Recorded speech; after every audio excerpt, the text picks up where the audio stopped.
Hi everyone. I've decided to start doing the odd video to keep the personal touch and to stay in touch with everybody, and so that people can see the person behind the Facebook page. And so there's so many different topics that we can discuss on a spiritual level and on a tarot level. And so I'm going to kick off with what tarot means to me. Tarot for me is a calling. It's not just a job, it's a calling.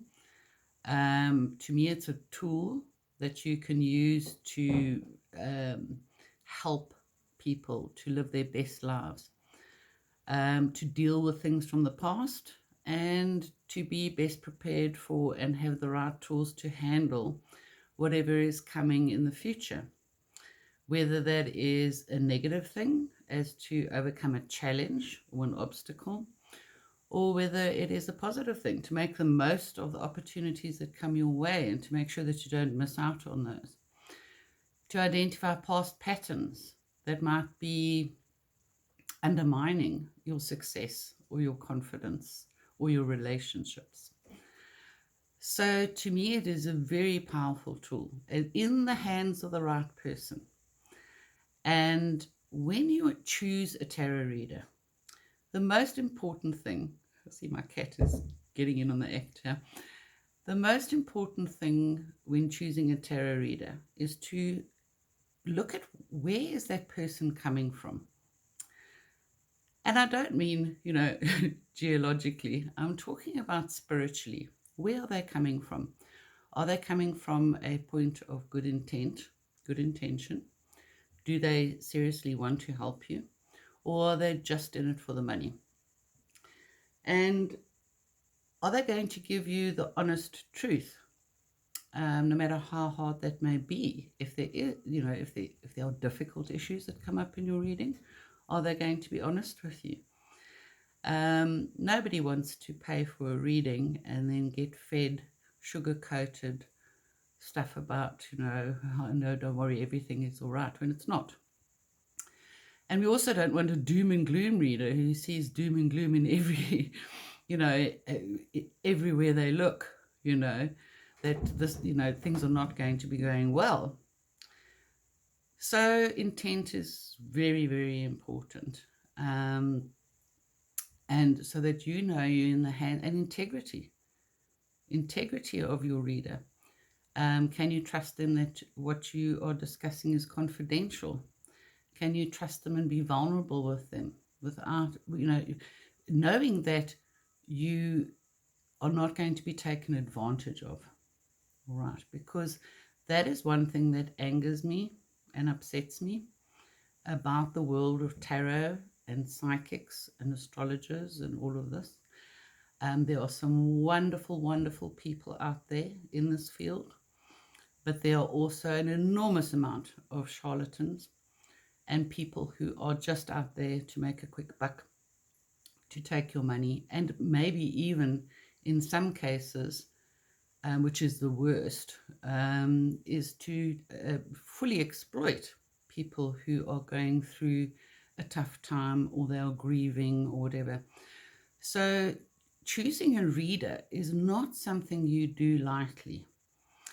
And I would go by reviews. I would look seriously at people's reviews on their Facebook pages. I would look at, obviously, if you've been personally referred to somebody.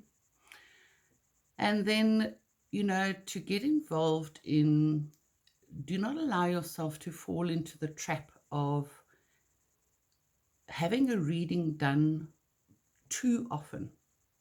If you have a reading done with a good reader, you don't need a reading more than every 3 months, 6 months max, because that reading is still playing out.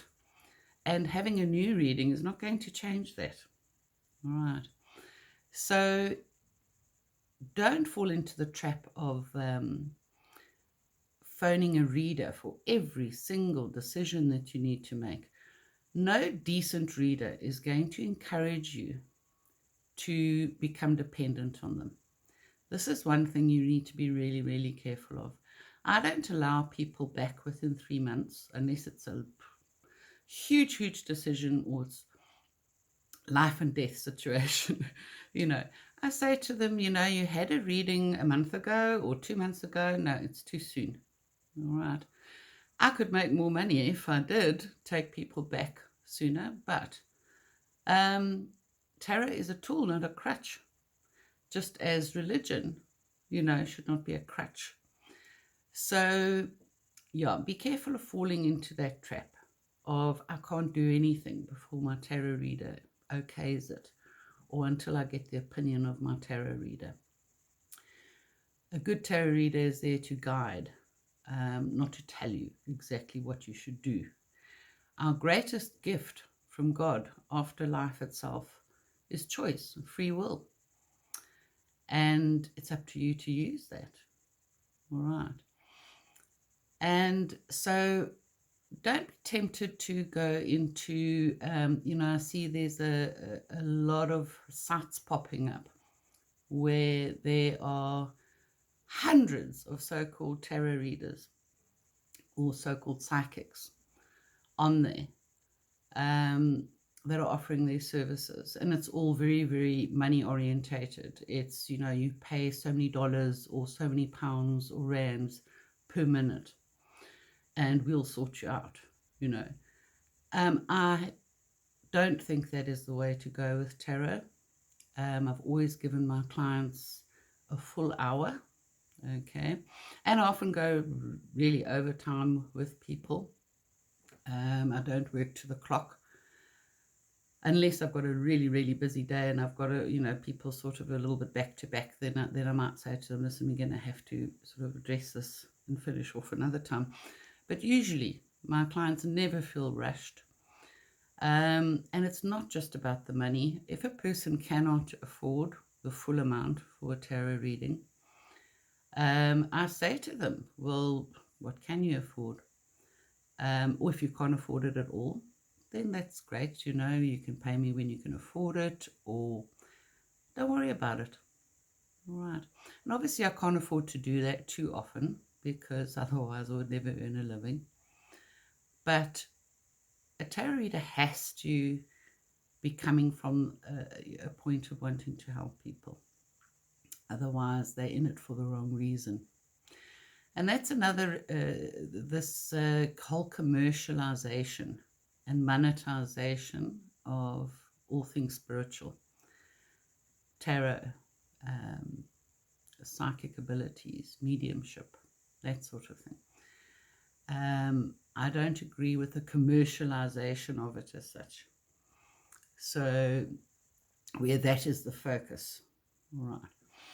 So, although I've watched some shows about psychics on TV, and some of them are quite interesting and some of them are quite entertaining, I personally would never want to do that, because to me, a tarot reading or a psychic reading or even a crossover is a very personal and often confidential thing. I mean, things can come up in a reading that are very, very personal and should be kept confidential.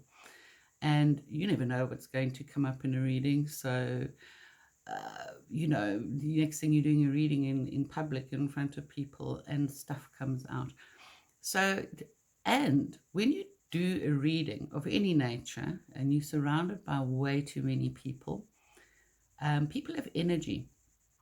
And so these multiple energies, you being surrounded by all these multiple energies in an audience or at a psychic fair, okay, yes, you can, learn to channel it out, to cut it out. But an ideal tarot reading, an ideal crossover reading should be done in private, either face-to-face or online.